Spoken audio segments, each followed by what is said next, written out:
The representative of Pakistan has asked for the floor to make a further statement. I give them the floor. Thank you, Madam President.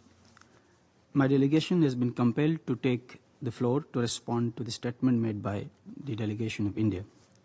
No amount of obfuscation can change the legal, political, and historical reality. Jammu and Kashmir is not and has never been a so-called integral part of India.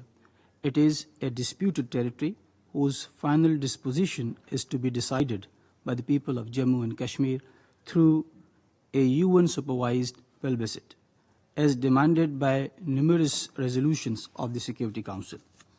This disputed status of Jammu and Kashmir is acknowledged by the United Nations and the international community. Every official UN map depicts Jammu and Kashmir as disputed territory. India is under a legally binding obligation under Article 25 of the UN Charter to implement the resolutions of the Security Council and enable the people of Jammu and Kashmir to exercise their right to self-determination. India holds Kashmir by brute force with over 900,000 and troops and paramilitary troops in the occupied territory. India has killed over 100,000 innocent Kashmiris since 1989.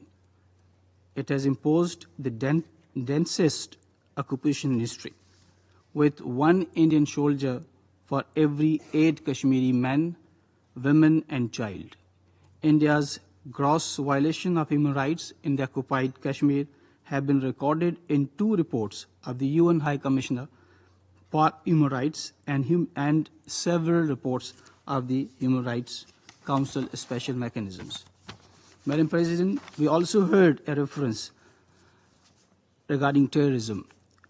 India raises the bogey of terrorism to divert attention from its violation of international law in occupied Jammu and Kashmir.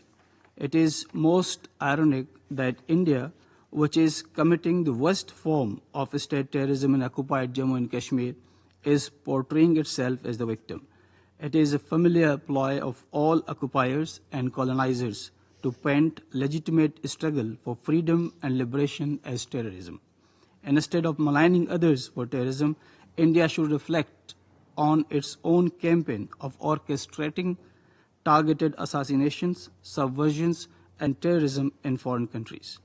It is India which supports and finances terrorism against Pakistan through Tehreek-e-Taliban Pakistan, TTP, Balochistan Liberation Army, BLA, and the Majid Brigade.